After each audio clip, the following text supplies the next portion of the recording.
नमस्कार, मी विवेक गवळी. एस न्यूजमध्ये आपलं स्वागत. सविस्तर बातम्यांपूर्वी एक नजर टाकूयात ठळक घडामोडींवर.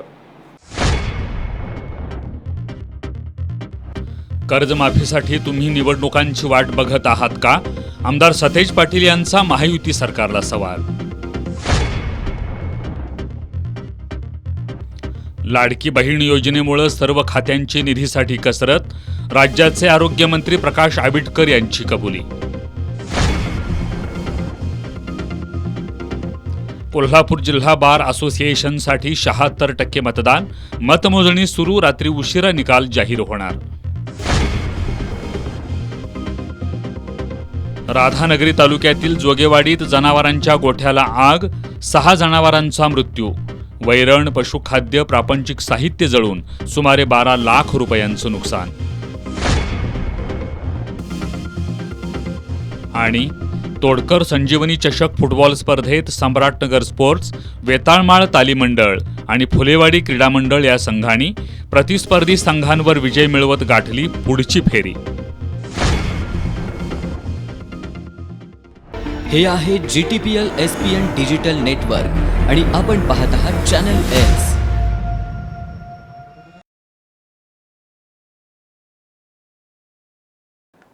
सविस्तर बातम्यांमध्ये आपलं पुन्हा एकदा स्वागत. कर्जमाफीसाठी तुम्ही निवडणुकीची वाट बघत आहात काय? असे खडे बोल सुनावत राजकीय स्वार्थासाठी तुम्ही कर्जमाफीची घोषणा करणार असाल तर विधानसभा बरखास्त करा, निवडणुका लावा आणि कर्जमाफी करा, असं आव्हान आमदार सतेज पाटील यांनी दिलंय. कोल्हापुरात ते पत्रकारांशी बोलत होते. विधान परिषदेतील काँग्रेसचे गटनेते आमदार सतेज पाटील यांनी आज पत्रकारांशी संवाद साधला. यावेळी त्यांनी राज्य सरकारवर चौफेर टीका केली. शासनाचं आर्थिक नियोजन पूर्णपणे कोलमडलंय. राज्याचा अर्थसंकल्प आल्यानंतर 60% निधी खर्च करा असा पहिला GR आला. त्याचवेळी अर्थसंकल्पाला कात्री लागली आहे. आता तर सामाजिक न्याय विभागाचे मंत्रीच म्हणत आहेत, माझा विभाग बंद करा. एवढं मोठं वक्तव्य मंत्रीच करत असतील तर महाराष्ट्राची आर्थिक घडी किती विस्कटली आहे हे महाराष्ट्राला दिसत असल्याची टीका त्यांनी केली. विधानसभा निवडणुकीत महायुती सरकारनं लाडकी बहीण योजनेच्या रकमेत वाढ करून 2100 रुपये देण्याचं आश्वासन दिलं. मात्र 1500 रुपये देखील महिलांना वेळेत मिळत नाहीत. त्यामुळं लाडकी बहीण निवडणुकीनंतर राज्य सरकारला सावत्र झाली आहे का, अशी टीकाही त्यांनी केली. शासनाचं आर्थिक नियोजन पूर्ण कोलमडलेलं आहे हे एकूण दिसून येते. कारण की बजेट झाल्यानंतर 60%च खर्च करा या पद्धतीचा पहिला GR आला. तिथंच सगळ्या बजेटला कात्री लागली आहे हे लक्षात आलेलं आहे. आणि लाडकी बहीण निवडणुकीनंतर सावत्र झालेले हे आम्ही सातत्यानं सांगतो आहे. आता एप्रिल महिन्याचे सुद्धा पैसे मिळालेले नाहीत. 2100चं स्वप्न अजून स्वप्नातच त्या ठिकाणी राहिलेलं आहे. आणि आता तर खुद्द मंत्रीच म्हणत आहेत की माझा विभागच बंद करा. म्हणजे सामाजिक न्याय विभाग हा जुना विभाग आहे जो न्याय देण्याचा प्रयत्न प्रवर्गाला या ठिकाणी करतो, तोच बंद करा. एवढं मोठं वक्तव्य जर मंत्री करत असतील तर मग घडी किती विस्कटलेले हे चित्र महाराष्ट्रामध्ये दिसून येतं. नाही, काही वेळापूर्वी प्रकाश आबिटकर यांनी देखील बोलताना कबूल केलं की आम्हाला निधीची कमतरता आहे किंवा आमची कसरत हे सगळं सांभाळताना होते इतर विभागांना. नाही, म्हणजे निवडणुकीपूर्वी जी घोषणा केली होती ती घोषणा करताना त्याचा विचार केला नव्हता का की या सगळ्या गोष्टीचं आर्थिक नियोजन पुढं करावं लागणार आहे. म्हणजे फक्त मतं घ्यायसाठीच या घोषणा झालते असं संजय शिरसाटांच्या एकूण वक्तव्यातनं आणि ह्याच्यावरून दिसून येते. पत्रकार बैठक घेत असताना कर्जमाफी संदर्भात विधान केलंय की कोणी आश्वासन दिलं? नाही, आता ज्यावेळी सरकारमध्ये सन्माननीय अजितदादा उपमुख्यमंत्री म्हणून काम करतायत, सामुदायिक जबाबदारी असते. ज्यावेळी एखाद्या प्रश्नाचं उत्तर द्यायचं असेल त्यावेळी म्हणतात ही सामुदायिक जबाबदारी आहे, मी उत्तर देतो म्हणजे ती सामुदायिक आहे असं तिघंही म्हणतात. मुख्यमंत्री सन्माननीय देवेंद्र फडणवीसजींनी जाहीरपणे सांगितलं होतं की आमचं सरकार आल्यानंतर आम्ही कर्जमाफी करू. तोच व्हिडिओ आम्ही परत सगळ्यांना दाखवतो की तुम्ही बोलला होतात. उपमुख्यमंत्री अजित पवार यांनी कर्जमाफीचं आश्वासन मी दिलं होतं काय, असा प्रतिसवाल पत्रकारांना करत शेतकऱ्यांच्या कर्जमाफीवरून हात वर केलेत. यावर बोलताना आमदार सतेज पाटील यांनी अजितदादा उपमुख्यमंत्री पदावर काम करत असून ते एक सामुदायिक जबाबदारी पार पाडत आहेत. जेव्हा एखाद्या प्रश्नाचं उत्तर द्यायचं असतं तेव्हा ते सामुदायिक आहे असं तिघंही म्हणतात. मुख्यमंत्री देवेंद्र फडणवीस यांनी आमचं सरकार आल्यानंतर कर्जमाफी करू असं आश्वासन दिलं होतं. मी बोललो नाही म्हणजे माझी जबाबदारी नाही असं उपमुख्यमंत्री अजित पवार यांच्या वक्तव्यावरून दिसून येतंय. कर्जमाफीसाठी तुम्ही निवडणुकांची वाट बघत आहात काय असे खडे बोल सुनावत राजकीय स्वार्थासाठी तुम्ही कर्जमाफीची घोषणा करणार असाल तर विधानसभा बरखास्त करा, निवडणुका लावा आणि कर्जमाफी करा असं आव्हानही त्यांनी दिलं. नाही, मग निवडणुकीची वाट बघायला लागलाय काय? मग माझं काय म्हणणं आहे की विधानसभा बरखास्त करा, निवडणुका लावा, कर्जमाफी करा. निदान शेतकऱ्यांची कर्जमाफी निवडणुकीसाठीच थांबले असतील तर मला वाटतं मग निवडणुका लावा आणि शेतकऱ्यांची कर्जमाफी तरी होऊ दे. म्हणजे फक्त निवडणुका म्हणजे 4 वर्षानंतर निवडणुका लागल्यावर आम्ही करणार असं मग जाहीर करा तसं शेतकऱ्यांना. म्हणजे निदान शेतकरी आज जो अडचणीत आहे त्याला कळेल की आमच्या अडचणीच्या काळाचीही मदत नाही आहे तर निवडणुकीच्या मतासाठीही मदत आहे, हे जाहीर करावं. जातनिहाय जनगणनेवर बोलताना आमदार सतेज पाटील यांनी जातनिहाय जनगणनेचं क्रेडिट राहुल गांधी यांना जात आहे, म्हणूनच सत्ताधाऱ्यांकडून टीका केली जातीय. जातनिहाय जनगणनेमुळं देशाचं आणि महाराष्ट्राचं चित्र बदलेल, यामुळं मराठा आरक्षणाला देखील चालना मिळेल असा विश्वासही त्यांनी व्यक्त केला. जातीय जनगणना करावी, कारण की आज आमच्याकडे एक्झॅक्ट डाटा या ठिकाणी नाही. आम्ही ज्यावेळी देशातल्या योजना राज्या जिल्ह्यामध्ये जातात त्यावेळी सेन्ससवर कुठल्या जातीचे लोक कुठं आहेत त्याच्यासाठी जातीय योजना आपण अनुदानं या ठिकाणी देतो आणि ज्याची या ठिकाणी संख्या आहे त्याच्याप्रमाणे त्याला भागीदारी मिळाली पाहिजे, हीच भूमिका राहुल गांधींची आहे. आणि मला वाटतं यातून देशाचं चित्र तर बदलेलच, परंतु महाराष्ट्रामध्ये हक्काचं जे मराठा समाजाचं आरक्षण आहे त्याला देखील या ठिकाणी चालना मिळू शकते. स्थानिक स्वराज्य संस्थांच्या निवडणुकांबाबत बोलताना त्यांनी स्थानिक स्वराज्य संस्थांमध्ये स्थानिक लोकप्रतिनिधी नसणं हे राज्याच्या विकासासाठी अत्यंत दुर्दैवी असल्याचं सांगितलं. त्यामुळं सुप्रीम कोर्टात लवकर निर्णय होऊन स्थानिक स्वराज्य संस्थांच्या निवडणुका व्हाव्यात अशी अपेक्षाही त्यांनी व्यक्त केली. कोल्हापूरला ऑक्टोबरमध्ये 5 वर्ष पूर्ण होतील. प्रशासकाची कारकिर्दीला 5 वर्ष कोल्हापूर महापालिकेला पूर्ण होतं. नवी मुंबई मला वाटते आमच्याबरोबरच आहे, नांदेड आमच्याबरोबर त्या ठिकाणी. 5-5 वर्ष स्थानिक स्वराज्य संस्थेमध्ये लोकप्रतिनिधी नसणं हे अत्यंत महाराष्ट्राच्या विकासाच्या दृष्टीनं दुर्दैवी. आणि आमची अपेक्षा आहे की सुप्रीम कोर्टात लवकर हिअरिंग होऊन त्याचा निर्णय होऊन निवडणुका व्हाव्या. शक्तीपीठ महामार्गाला प्रत्येक ठिकाणाहून विरोध होतोय, मात्र राज्य सरकार महामार्ग करण्यावर ठाम का आहे असा सवाल त्यांनी उपस्थित केला. काही दिवसांपूर्वी झालेल्या काँग्रेसच्या अधिवेशनात अनेक महत्त्वपूर्ण निर्णय घेण्यात आले. जिल्हा काँग्रेस अध्यक्षांना ताकद देणं तसंच येणाऱ्या काळात जिल्हा स्तरावर काँग्रेस पक्ष अधिक बळकट करणं आणि संघटनात्मक बळ देण्याचा निर्णय या अधिवेशनात घेण्यात आल्याचं आमदार सतेज पाटील यांनी सांगितलं. लाडकी बहीण योजनेमुळं निधीसाठी सर्व खात्यांना कसरत करावी लागत असल्याची कबुली राज्याचे आरोग्यमंत्री प्रकाश आंबेडकर यांनी दिली आहे. कोल्हापुरात पत्रकारांशी संवाद साधताना त्यांनी ही कबुली दिली. यावेळी त्यांनी नमामी पंचगंगा प्रत्यक्षात आणू तसंच अलमट्टी धरण उंची वाढीविरोधात कायदेशीरदृष्ट्या जे करावं लागेल ते करू असं आश्वासन दिलं. कोल्हापूर जिल्ह्याचे पालकमंत्री तथा राज्याचे आरोग्यमंत्री प्रकाश आंबेडकर यांनी आज कोल्हापुरात प्रसारमाध्यमांशी संवाद साधताना विविध मुद्द्यांवर भाष्य केलं. यावेळी लाडकी बहीण योजनेवरून विचारलेल्या प्रश्नाला उत्तर देताना लाडकी बहीण योजनेमुळं इतर सर्व खात्यांना निधीसाठी कसरत करावी लागत असल्याची कबुली त्यांनी दिली. खरं तर लाडक्या बहिणींचा निर्णय घेतल्यानंतर थोडीशी कसरत सगळ्याच खात्यांना करावी लागते, ही वस्तुस्थिती आहे. यामुळे या बजेटमध्ये सुद्धा ज्या पद्धतीच्या निधीची उपलब्धता व्हायला पाहिजे होती ती झाली नाही. थोडीशी आमच्या सगळ्यांचीच थोडीशी अडचण नाही म्हटलं तरी झाली, हे खरं आहे. परंतु आता पहिल्या टप्प्यामध्ये जी काही एकूण धावपळ झाली, आता निश्चितपणाने गाडी रुळावर येईल. आणि जे काही लाडक्या बहिणींचाच असा विषय नाही, सगळ्या सेक्टरला जी काही घोषणा केली आहे, बजेटमध्ये तरतुदी केल्या आहेत, त्याच्याबद्दलच्या सगळ्या निधीची उपलब्धता सुद्धा पुढच्या टप्प्यामध्ये निश्चितपणाने होईल. जिल्ह्यातील सहकारी आणि स्थानिक स्वराज्य संस्थेंच्या निवडणुका महायुती म्हणून एकत्र लढलो तर विधानसभेत ज्या पद्धतीनं यश मिळालं त्याच पद्धतीनं यश मिळेल असा विश्वासही त्यांनी व्यक्त केला. जिल्ह्यातील नमामी पंचगंगा यावर बोलताना केवळ कागदावरच नाही तर हे काम आता प्रत्यक्षात सुरू होण्यासाठी प्रयत्न करणार असल्याची ग्वाही त्यांनी दिली. नाही, नमामि पंचगंगेच्या माध्यमातून अत्यंत चांगल्या पद्धतीनं निधीची आणि कृती आराखड्याची आपल्या सगळ्यांच्यासाठीची एक जी काही मार्गदर्शिका केलेली आहे ती आता पंचगंगे प्रदूषणाच्या दृष्टीने अत्यंत महत्त्वपूर्ण आणि गरजेची आहे.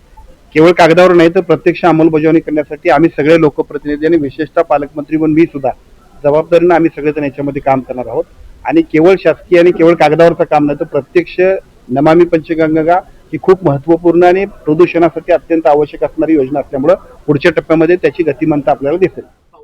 मान्सून आढावा बैठकीबाबत बोलताना पुढील 8 दिवसात कृषी विभाग आणि महापूर नियंत्रणासंदर्भात बैठक घेण्यात येणार असल्याचं त्यांनी सांगितलं.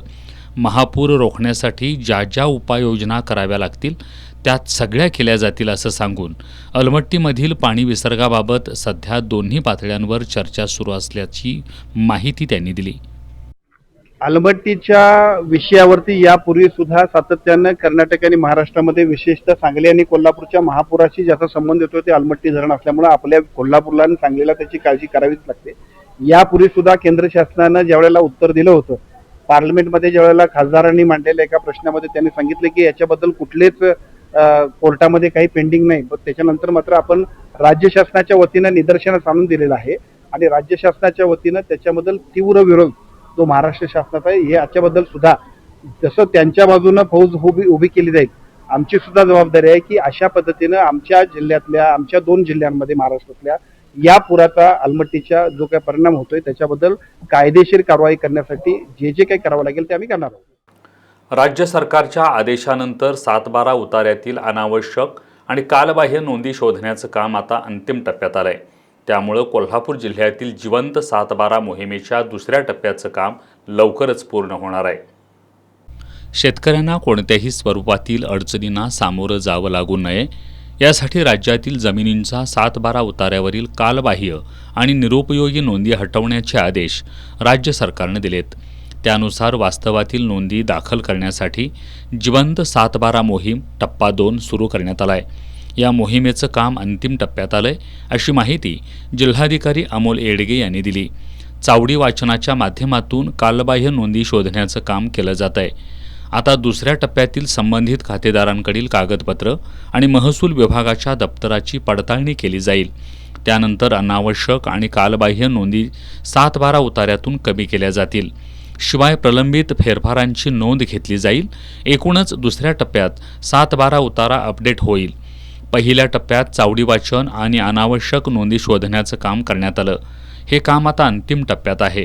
त्यानंतर आता महसूल मंत्र्यांनी अद्ययावत म्हणजेच जिवंत 7/12 करण्यासाठीच्या दुसऱ्या टप्प्याचं काम सुरू करण्याचे आदेश दिले होते. दुसऱ्या टप्प्यात संबंधित खातेदारांकडून त्यांची कागदपत्र मागवून घेतली जाणार आहेत. खातेदारांकडील कागदपत्र आणि महसूल विभागाकडे उपलब्ध असणाऱ्या 7/12ची पडताळणी केली जाईल अशी माहिती जिल्हाधिकारी अमोल येडगे यांनी दिली आहे. संबंधित खातेदारांकडून प्राप्त करून घेऊन नोंदी घेण्याचं काम सुरू करण्यात येणार आहे. माझ्या जिल्ह्यातील सर्व खातेदारांना नम्र आव्हान आहे की ज्यांच्या 7/12मध्ये नोंदीमध्ये अपडेशन करणं, नोंदी अद्ययावत करणं गरजेचं आहे. वारस नोंदीसाठी असेल किंवा कजापाच्या नोंदी असतील, बोजाच्या नोंदी दुरुस्त करणं असेल, त्या खातेदारांनी जी कागदपत्र तलाट्यांकडून महसूल विभागाकडून आवश्यक असणारे कळवली जातील ते कागदपत्र आपण उपलब्ध करून द्यावीत आणि नोंदी घेऊन आपला 7/12 जिवंत 7/12 आपला 7/12 अद्ययावत करण्यासाठी महसूल विभागाला सहकार्य करावं.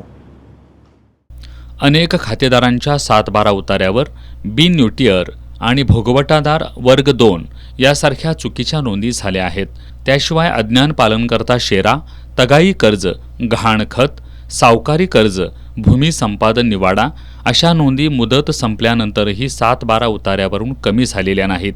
तर दुसऱ्या बाजूला पोट खराब, बिगर शेती, वारस नोंदी आणि अनेक प्रकारच्या फेरफार नोंदी प्रलंबित आहेत. ही सर्व कामं शिबिरं घेऊन केली जातील.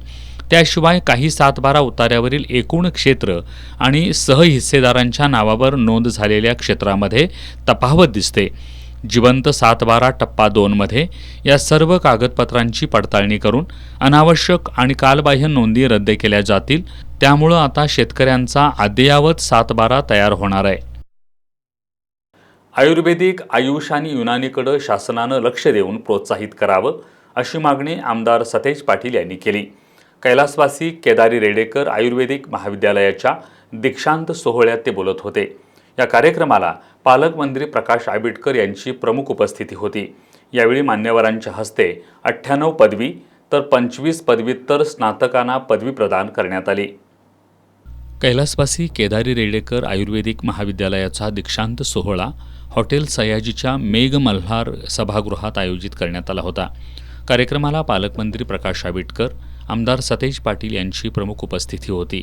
महाविद्यालयाच्या प्राचार्या डॉक्टर शिवानी गवंडे यांनी आपल्या प्रास्ताविकेत कॉलेजच्या आजवरच्या प्रवासाबद्दल माहिती दिली.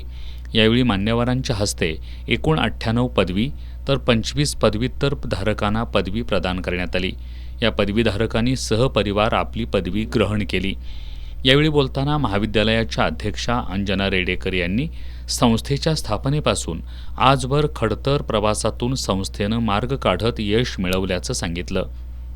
आमदार सतेज पाटील यांनी सध्याचं युग हे आधुनिकतेचं युग असून आताचे पेशंट गुगल, चॅट, GTPचा वापर करून आजार आणि त्यावरील औषधांची माहिती घेऊन त्यानंतर डॉक्टरांचा सल्ला घेत असल्याचं सांगितलं.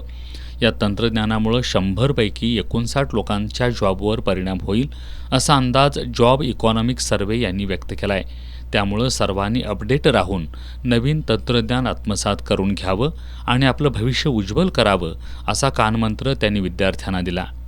पालकमंत्री महोदय, परवा डावोसमध्ये जगाचा इकॉनॉमिक सर्व्हे झाला, जॉब इकॉनॉमिक सर्व्हे जगाचा झाला आणि 2025 ते 30 मध्ये या जगातले कुठले जॉब निघून जाणार आहेत याचा सर्व्हे जगामध्ये या ठिकाणी आले आणि artificial intelligence, generative AI, data science किंवा या सगळ्या टेक्नॉलॉजीचा परिणाम आज असणाऱ्या 100 लोकांपैकी 59 लोकांच्यावर याचा परिणाम होणार आहे. ते 59 लोक अपस्किल झाले तरच उद्या भविष्यकाळात ते जॉबमध्ये या ठिकाणी राहणार.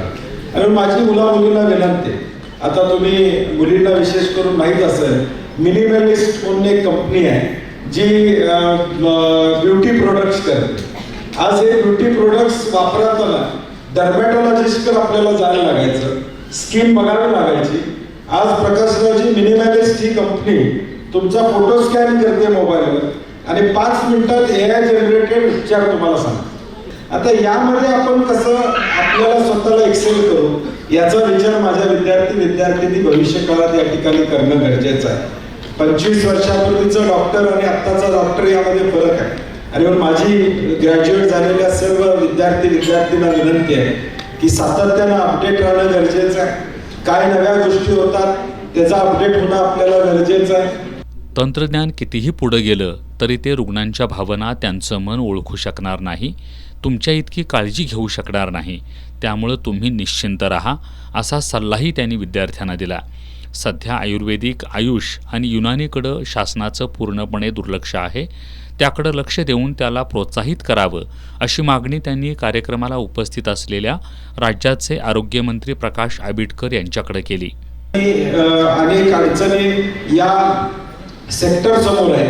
पालकमंत्र्यांना आमची विनंती आहे की या सगळ्या संघटनांची एखादी बैठक तुमच्या माध्यमातून झाली तर ठीक आहे, काही सुटतील काही सुटणार नाहीत, वेळ लागेल. ज्या कॉलेजेसना या ठिकाणी जायचं काय त्याचा कुठेतरी विचार करणं उद्याच्या भविष्यकाळात गरजेचं या ठिकाणी असणार आहे आणि त्यामध्ये निश्चितपणे पालकमंत्री लक्ष देतील याची मला खात्री आहे. पालकमंत्री प्रकाश आंबेडकर यांनी संस्थेच्या यशाबद्दल कौतुक केलं. स्वतःचं विश्व निर्माण करायचा प्रयत्न करा, ती धमक तुमच्यामध्ये ठेवा असं आवाहन त्यांनी विद्यार्थ्यांना केलं. सध्या आयुर्वेदिक, युनानी, आयुष याला चालना मिळावी यासाठी प्रयत्न करण्याची ग्वाही दिली. याप्रसंगी बबन पाटील, प्रदीप पाटील, डॉक्टर राजकुमार पाटील, डॉक्टर मिलिंद गोडबोले यांनी आपली मनोगतं व्यक्त केली. याप्रसंगी संस्थेचे सचिव अनिरुद्ध रेडेकर, चिमण डांगे, डॉक्टर यशवंत चव्हाण, गोकुळचे संचालक बयाजी शेळके, उपप्राचार्य आनंदराव जाधव, डॉक्टर अरुणा सावंत, पंकज विश्वकर्मा, अमोल जाधव, विराज शुक्ला यांच्यासह महाविद्यालयाचे शिक्षक, शिक्षकेतर कर्मचारी, पदवीधारक, त्यांचे पालक उपस्थित होते. वैद्यकीय शिक्षणासाठी महत्त्वाची असणारी नीट परीक्षा उद्या रविवारी होती आहे. त्यासाठी जिल्हा प्रशासनाची तयारी पूर्ण झाली असून कोल्हापूर जिल्ह्यात 6,000हून अधिक विद्यार्थी ही परीक्षा देणार आहेत. कोल्हापूर जिल्ह्यात 13 परीक्षा केंद्रांवर उद्या रविवारी नीट परीक्षा होणार आहे. 6,556 विद्यार्थी ही परीक्षा देणार असून ही परीक्षा प्रक्रिया संपूर्ण पारदर्शक पद्धतीनं पार पाडण्यासाठी तसंच कोणत्याही विद्यार्थ्यांची गैरसोय होणार नाही यासाठी जिल्हा प्रशासनानं काटेकोर नियोजन केलंय. जिल्हाधिकारी अमोल येडगे यांनी उपस्थित अधिकाऱ्यांना परीक्षा पारदर्शकपणे तसंच परीक्षार्थींची कोणतीही गैरसोय न होता पार पाडण्याबाबत योग्य ते नियोजन आणि अंमलबजावणी करण्याचे निर्देश दिले. प्रत्येक परीक्षा केंद्रावर कायदा आणि सुव्यवस्था अबाधित राखण्यासाठी प्रति केंद्र 1 असे 13 परीक्षा कार्यकारी दंडाधिकारी नायब तहसीलदारांची नेमणूक केली आहे. तसंच पोलीस उपाधीक्षक दर्जाचे 1 पोलीस नोडल अधिकारी, सहाय्यक पोलीस नोडल अधिकारी आणि सर्व 13 परीक्षा केंद्रासाठी प्रत्येकी 1 सहाय्यक पोलीस निरीक्षक आणि पोलीस उपनिरीक्षक दर्जाचे अधिकारी नियुक्त करण्याचे निर्देश देण्यात आलेत. दुपारी 2 ते 5 या वेळेत ही परीक्षा होणार असून प्रत्येक परीक्षा केंद्रावर सकाळी 11 वाजता परीक्षार्थींना प्रवेश देण्यास सुरुवात होईल. यासाठी प्रत्येक केंद्रावर विद्यार्थ्यांचे टाईम स्लॉट पाडण्यात आलेत. राधानगरी तालुक्यातील जोगेवाडी इथल्या गोठ्याला आग लागून 6 जनावरांचा मृत्यू झाला, तर वैरण, पशुखाद्य, प्रापंचिक साहित्य जळून सुमारे 12 लाख रुपयांचं आर्थिक नुकसान झालंय. शुक्रवारी रात्री 11:30 वाजण्याच्या सुमारास ही आग लागली. या आगीमुळं दूध व्यवसायावर अवलंबून असणाऱ्या या कुटुंबाचा संसार आता उघड्यावर पडलाय. राधानगरी तालुक्यातील जोगेवाडी इथल्या रावसाहेब बाबू यक्कल आणि भाऊसाहेब बाबू यक्कल या शेतकऱ्यांच्या जनावरांच्या गोठ्याला शुक्रवारी रात्री 11:30 ते 11:45च्या सुमारास अचानक आग लागली. या आगीमध्ये 6 जनावरांसह वैरण, पशुखाद्य, प्रापंचिक साहित्य असं सुमारे 12 लाख रुपयांचं आर्थिक नुकसान झालं. आग लागल्याचं ग्रामस्थांच्या लक्षात येताच ग्रामस्थांनी गावातील पिण्याचा पाणीपुरवठा सुरू करून आग आटोक्यात आणण्याचा प्रयत्न केला. आग विझवण्यासाठी जोगेवाडी, बारडवाडी, तळाशी इथले ग्रामस्थ आणि तरुण मोठ्या संख्येनं आले होते. भोगावती कारखान्याचा 1 अग्निशमन बंब आणि बिद्री कारखान्याचे 2 अग्निशमन बंब आग विझवण्यासाठी आटोकाट प्रयत्न करत होते. हा गोठा हा मुख्य गल्लीच्या जवळच आहे. गोट्याजवळ बायोगॅस प्लांट आहे. ग्रामस्थांनी सतर्कता राखली नसती तर मोठा अनर्थ झाला असता. डोंगराळ आणि दुर्गम गाव असणाऱ्या जोगेवाडीमध्ये दुग्ध व्यवसाय हा शेतकऱ्यांचा मोठा आधार आहे. यक्कल कुटुंबियांचा संसार हा दुग्ध व्यवसायावरच सुरू होता. या आगीमुळं त्यांचा संसार उघड्यावर पडलाय. या आगीमध्ये त्यांची 6 जनावरे तसेच अन्नधान्य, पशुखाद्य, वैरण असे संसारोपयोगी साहित्य असा एकूण अंदाजे साधारण 10 ते 12 लाख रुपयाचे नुकसान झाले आहे. या दुग्ध व्यवसायावरतीच या कुटुंबाचा उदरनिर्वाह होता आणि शासनाकडून या कुटुंबाला आर्थिक योग्य ती मदत मिळावी. तहसीलदार अनिता देशमुख यांनी नुकसानीची पाहणी करत मुख्यमंत्री सहाय्यता निधीतून आर्थिक मदत आणि गोठा बांधण्यासाठी निधी उपलब्ध करून देण्याची ग्वाही दिली. माजी उपसभापती अरुण जाधव यांनी 10,000ची आर्थिक मदत दिली, तर गोकुळचे संचालक प्राध्यापक किसन चौगले यांनी गोकुळकडून भरीव मदत देण्याची ग्वाही दिली. घटनास्थळी गोकुळचे संचालक किसन चौगले, अरुण जाधव, अभिषेक डोंगळे, RY पाटील, नेताजी पाटील, तलाठी सुयोग नागरे, ग्रामविकास अधिकारी मनीषा पाटील, पोलीस पाटील शामराव यादव, डॉक्टर दीपक तेली, गोकुळ आणि जिल्हा परिषदेचे पशुधन विकास अधिकारी यांनी भेट देऊन पंचनामा केला. डोंगराळ आणि दुर्गम असणाऱ्या जोगेवाडी गावामध्ये दूध व्यवसाय हा मोठ्या प्रमाणात केला जातो. 6 महिन्यांपूर्वी या गावात अज्ञात रोगामुळे 10 म्हैसी दगावल्या होत्या. संविधानाचं उल्लंघन करणारी आणि मुस्लिम समाजावर अन्यायकारक असलेली वक्फ बोर्ड कायद्यातील सुधारणा मागे घेण्यात यावी अशी मागणी all India Muslim personal law बोर्डच्या वतीनं करण्यात आली आहे. जिल्हा प्रशासनाला या मागणीचं निवेदन देण्यात आलं. केंद्र सरकारनं वक्फ बोर्ड कायद्यात सुधारणा केल्यानंतर देशभरातील मुस्लिम समुदायाकडून तीव्र विरोध केला जातोय. यापूर्वी या विधेयकाला संसद सदस्यांकडूनही मोठ्या प्रमाणात विरोध झाल्यानंतर यामध्ये आवश्यक ते बदल करण्यासाठी हे विधेयक संयुक्त संसदीय समितीकडे पाठवण्यात आलं होतं. जगदंबिका पाल यांच्या अध्यक्षतेखालील संयुक्त संसदीय समितीनं या संदर्भामध्ये पूर्णतः भेदभावपूर्वक कामकाज चालवलं. तसंच विरोधकांच्या सूचनांचा अंतर्भाव या संयुक्त संसदीय समितीच्या अहवालामध्ये न करताच तसाच तो संसदेच्या पटलावर ठेवला. मुस्लिम धर्मीयांच्या आणि प्रॉपर्टी संदर्भामध्ये अस्तित्वात असलेल्या वक्फ बोर्डमध्ये अन्यायकारक बदल करून मुस्लिमांच्या जमिनी हडप करण्याचं केंद्र सरकारचं षडयंत्र असल्यानंच हे विधेयक मंजूर करण्यात आल्याचा आरोप यावेळी करण्यात आला. या संदर्भातील all India Muslim personal law बोर्डच्या वतीनं शुक्रवारी जिल्हा प्रशासनाला निवेदन देऊन वक्फ बोर्ड कायद्यातील सुधारणेला विरोध दर्शवण्यात आला आहे. वक्फ बोर्ड कायद्यातील सुधारणा संपूर्णतः मागे घ्यावी अशी मागणी केली. मागण्यांचं निवेदन तहसीलदार स्वप्नील पवार यांना देण्यात आलं. शिष्टमंडळामध्ये अझहर सय्यद, आलम नायकवडे, अशफाक शेख, युसुफ शेख, मोहिद्दीन मुल्ला यांच्यासह प्रमुख मान्यवर उपस्थित होते. जम्मू काश्मीर भागात पिकणारी सफरचंद आता चक्क कोल्हापूरच्या मातीत पिकू शकतात, हे येळगुडमधील अनिल माणगावे यांनी सिद्ध करून दाखवलं आहे.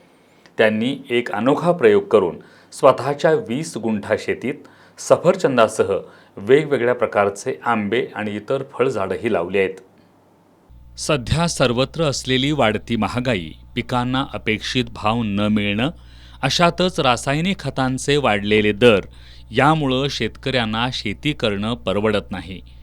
मात्र अशा प्रतिकूल परिस्थितीतही काही जण नवीन प्रयोग करतात आणि त्यात यशस्वी देखील होतात. हातकणंगले तालुक्यातील येळगुडमधील शेतकरी अनिल माणगावे हे त्यापैकीच एक म्हणावे लागतील. त्यांनी चक्क काश्मीरमध्ये पिकत असलेली सफरचंद आता येळगुडमध्ये पिकवली आहेत. अनिल माणगावे यांची वडिलोपार्जित 3.5 एकर शेती आहे. त्यामध्ये त्यांनी 3 एकरात ऊसाची लागवड केली असून अर्ध्या एकरात सफरचंद, चिक्कू, आंबा, शेवगा, कांदा, लसूण यासारखी आंतरपिकं घेतली आहेत. सफरचंदाची शेती त्यांनी सध्या प्रायोगिक तत्वावर केली असून त्यामध्ये त्यांनी 50 झाडं या ठिकाणी लावली आहेत. यातील प्रत्येक झाडाला 35 ते 40 फळं लागत आहेत. आता एका झाडापासून साधारण 5 ते 7 किलो उत्पादन मिळतं आहे. या सफरचंदाच्या बागेला त्यांनी शेणखतासारखी बिन केमिकलची खतं वापरली आहेत. सध्या येणारी सफरचंद ही बाजारपेठेत न विकता ते मित्र, नातेवाईक आणि भेट देणाऱ्या नागरिकांना खाण्यासाठी देत आहेत. ही सफरचंदाची झाडं 45 अंश सेल्सिअस तापमानाला सुद्धा टिकू शकतात. त्यामुळं आपल्याकडील वातावरणात त्या झाडांना चांगली फळं लागत आहेत हे सिद्ध झालं आहे. ही सफरचंदाची बाग पाहण्यासाठी आसपासच्या जिल्ह्यांसह कर्नाटकातूनही शेतकरी या बागेला भेट देत आहेत.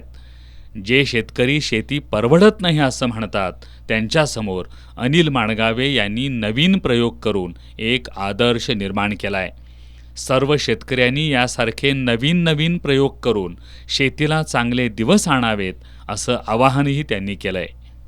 सध्या आपण जी सफरचंद पाहतोय ती काश्मीरमधून नसून तर कोल्हापूर जिल्ह्यातील हातकणंगले तालुक्यातील येळगुडमध्ये सध्या सफरचंदाची शेती पिकवली आहे आणि ते शेतकरी आहेत अनिल माणगावे.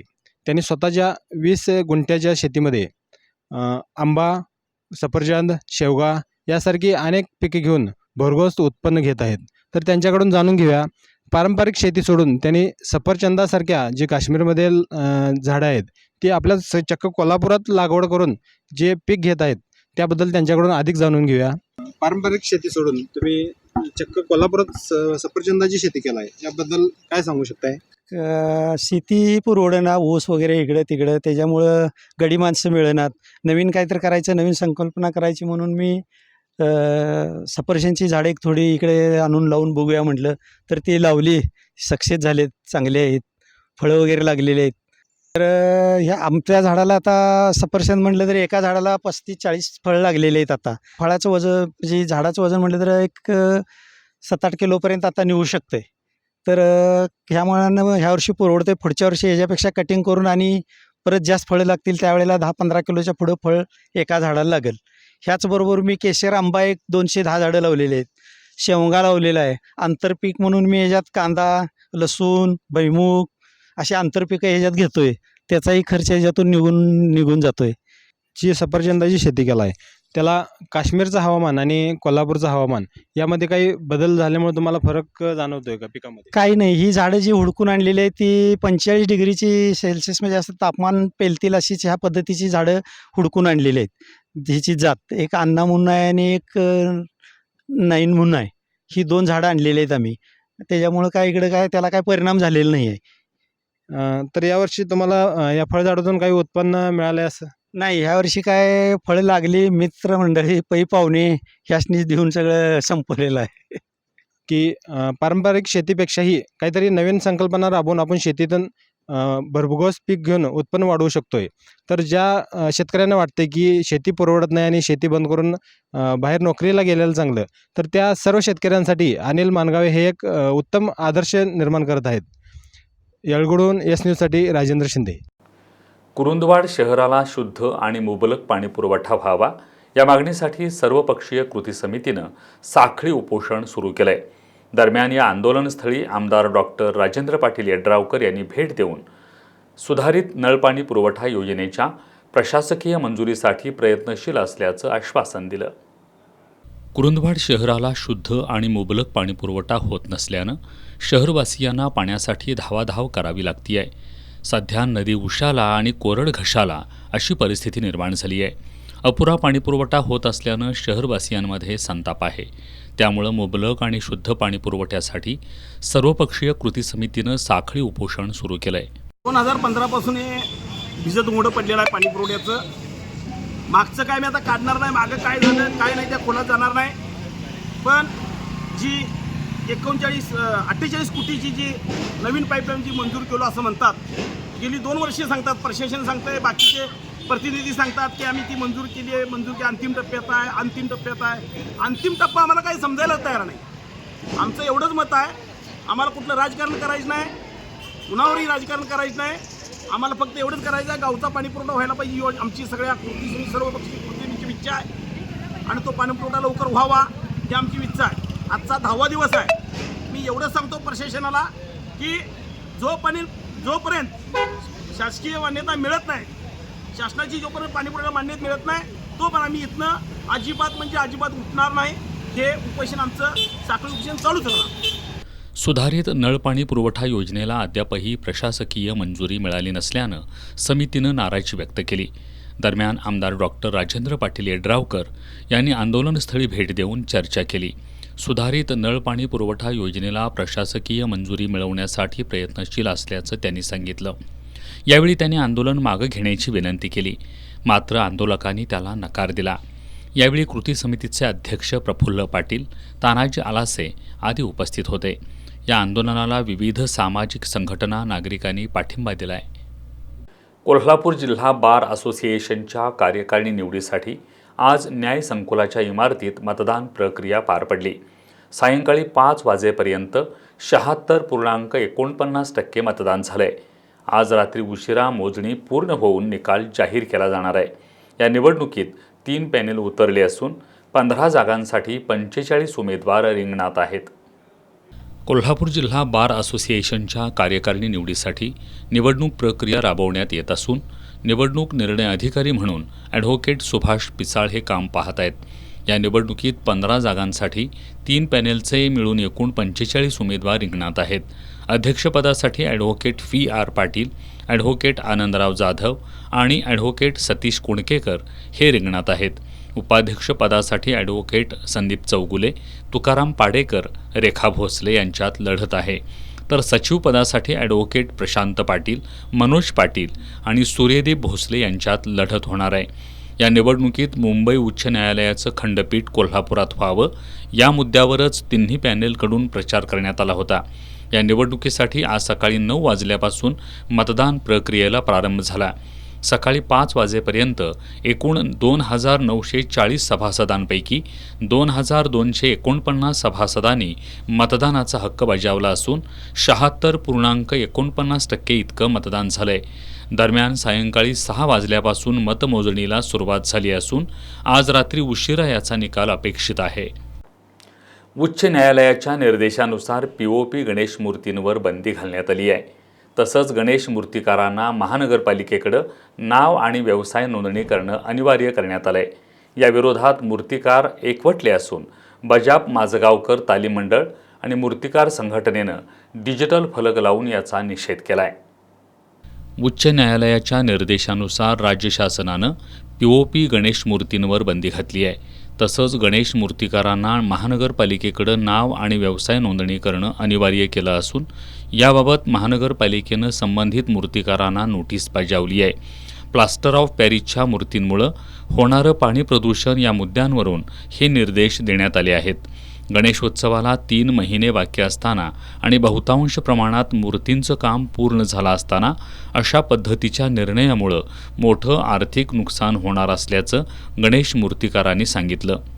POP हे खनिजातून निर्माण झालेला असून सुद्धा याच्यावर वेळोवेळी प्रमोद मोगेंनी सुद्धा आपलं मत व्यक्त केलेलं आहे, त्याच्यावर रिसर्च केलेला आहे. तरीसुद्धा केंद्रीय मंडळाच्या जाचकाठीनुसार कित्येक मूर्तिकार देशोधडीलाच लागणार आहेत. एवढंच नाही, मूर्तिकारांच्या रोजगाराचा असू दे, गणेश भक्ताचा असू दे, गणेशोत्सव मंडळांचा असू दे, सगळ्यांच्या भावनेचा कुठंतरी इथं विचार केला गेलेला नाही. आणि तरीसुद्धा अशा असणाऱ्या जाचकाठींचा आम्ही निषेध करतो.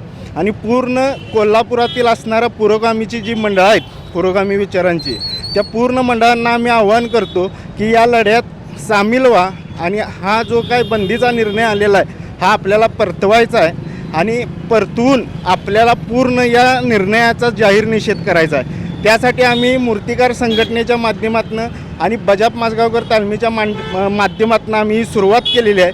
आणि प्रत्येक कोल्हापुरातील गणेश उत्सवापर्यंत, गणेश मंडळांपर्यंत आणि गणेश भक्तांपर्यंत या बोर्डाचं जे काय आहे ते मत गेलं पाहिजे, विचार गेला पाहिजे आणि गणेश भक्त जागा झाला पाहिजे, एवढंच आमचं मत आहे.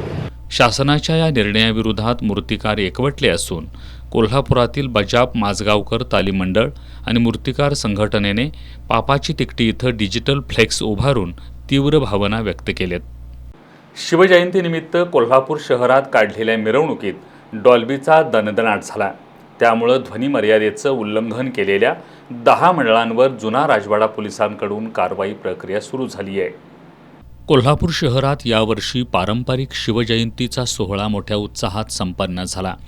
या उत्सवादरम्यान काही मंडळांनी डॉल्बीचा आवाज वाढवून ध्वनी मर्यादेचं उल्लंघन केलंय. मिरवणूक मार्गावरील दवाखान्यात उपचार घेणारे रुग्ण, स्थानिक रहिवासी आणि व्यापाऱ्यांना याचा प्रचंड त्रास सहन करावा लागलाय. या मिरवणुकीदरम्यान जुना राजवाडा पोलिसांनी ध्वनियंत्राच्या सहाय्याने डेसिबलची नोंद घेतली आहे.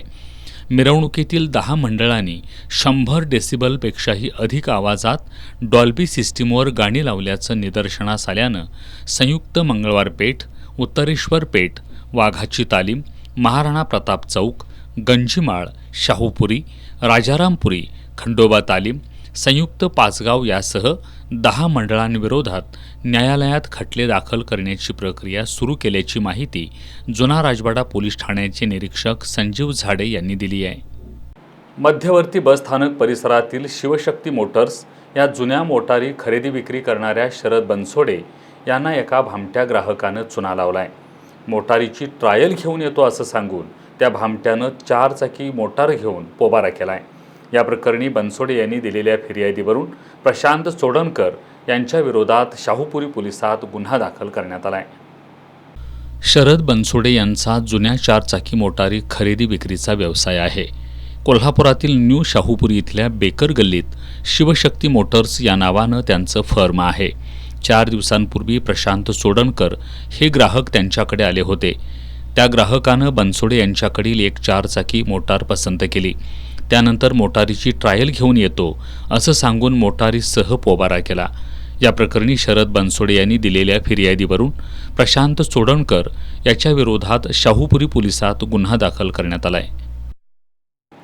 करवीर तालुक्यातील हसूर दुमाला इथल्या शाहीन मुल्ला या विवाहितेच्या आत्महत्या प्रकरणी पती दस्तगीर मुल्ला याच्यासह सासू, सासरे, ननंद यांच्या विरोधात करवीर पोलिसात गुन्हा दाखल करण्यात आलाय. यातील पती दस्तगीर मुल्ला याला पोलिसांनी अटक केली असून न्यायालयानं त्याला 9 मेपर्यंत पोलीस कोठडी सुनावली आहे. रुकडी इथल्या शाहीन यांचा 4 ते 5 वर्षांपूर्वी करवीर तालुक्यातील हसूर दुमाला इथल्या दस्तगीर मुल्ला याच्याशी विवाह झाला होता. मात्र मुल्ला पतीपत्नींमध्ये किरकोळ कारणावरून वारंवार वाद होत होता. बुधवारी 30 एप्रिल रोजी दोघा पतीपत्नींमध्ये वादावादी झाली.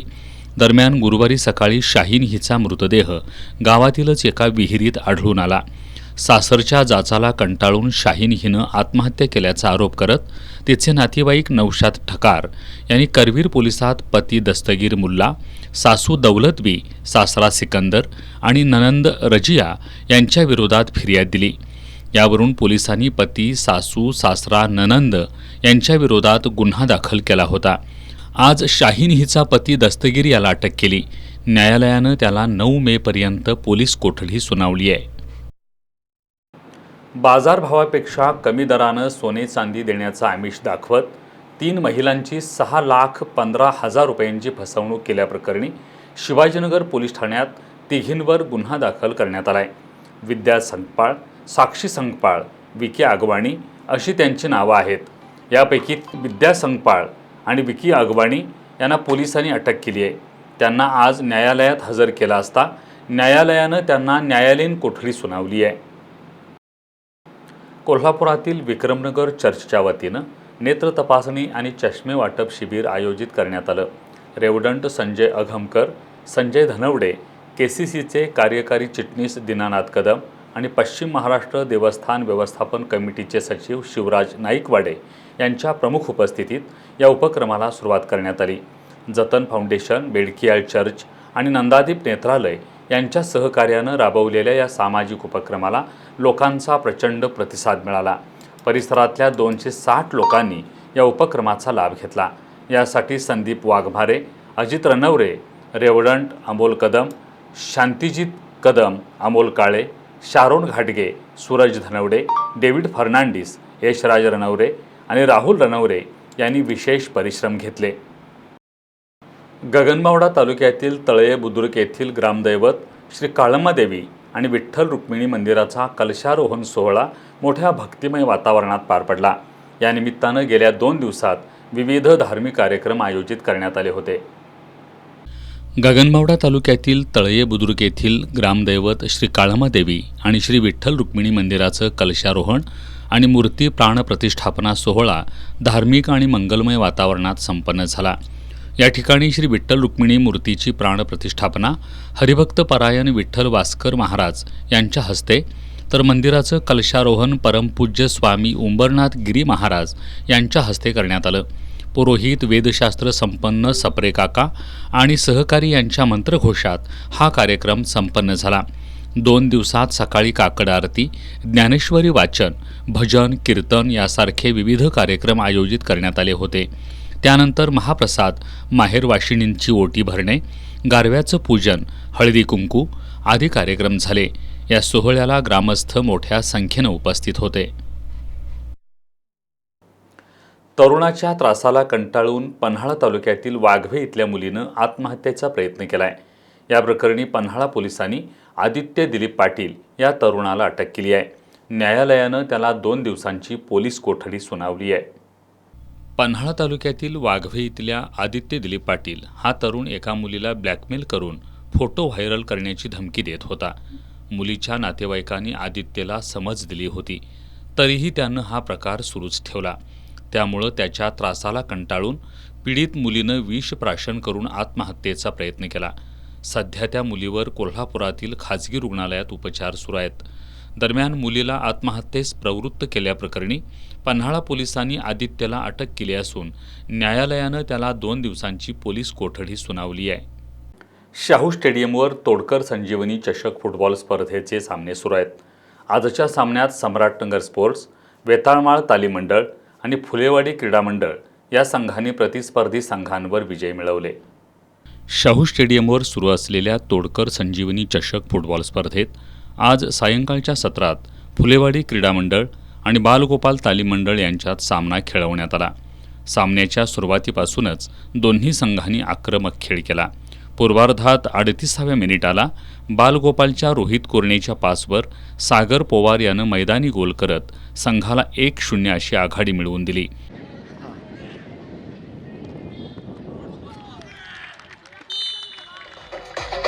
पूर्वार्धापर्यंत बालगोपाल 1-0 आघाडीवर राहिला. उत्तरार्धात फुलेवाडीकडून गोल फेडण्यासाठी प्रयत्न झाले, मात्र त्यांना यश आलं नाही. सामना संपण्यास 4 मिनिटं शिल्लक असताना फुलेवाडीच्या सत्यम पाटीलच्या पासवर विशाल पाटील यानं गोल करून सामना 1-1 असा बरोबरीत आणला.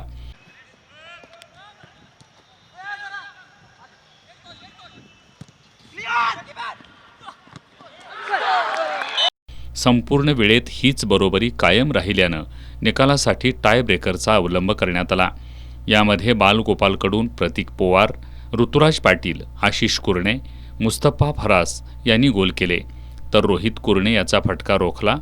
तर फुलेवाडीकडून अक्षय मंडलिक, अजय जाधव, मंगेश दिवसे, विनायक पाटील यांनी गोल नोंदवले, तर आदित्य तोरसकर याचा फटका गोलरक्षकानं रोखला.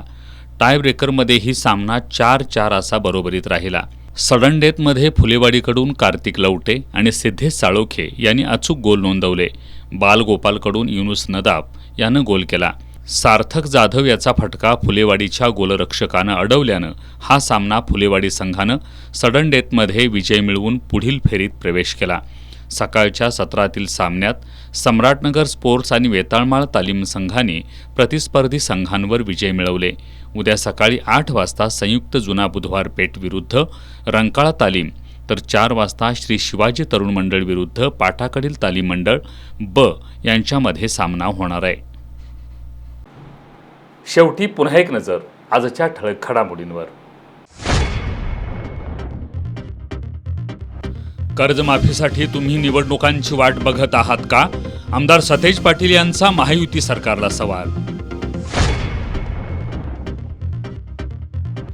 लाडकी बहीण योजनेमुळे सर्व खात्यांची निधीसाठी कसरत, राज्याचे आरोग्यमंत्री प्रकाश आबिटकर यांची कबुली. कोल्हापूर जिल्हा बार असोसिएशनसाठी 76% मतदान, मतमोजणी सुरू, रात्री उशिरा निकाल जाहीर होणार. राधानगरी तालुक्यातील जोगेवाडीत जनावरांच्या गोठ्याला आग, 6 जनावरांचा मृत्यू. वैरण, पशुखाद्य, प्रापंचिक साहित्य जळून सुमारे 12 लाख रुपयांचं नुकसान. आणि तोडकर संजीवनी चषक फुटबॉल स्पर्धेत सम्राटनगर स्पोर्ट्स, वेताळमाळ तालीम मंडळ आणि फुलेवाडी क्रीडा मंडळ या संघांनी प्रतिस्पर्धी संघांवर विजय मिळवत गाठली पुढची फेरी. बातम्यांच्या ताज्या अपडेट्ससाठी एस न्यूज कोल्हापूर हे यूट्यूब चॅनल सबस्क्राईब करा. तसंच एस न्यूज कोल्हापूर या आमच्या वेबसाईटला भेट द्या. याबरोबरच हे बातमीपत्र संपलं. नमस्कार.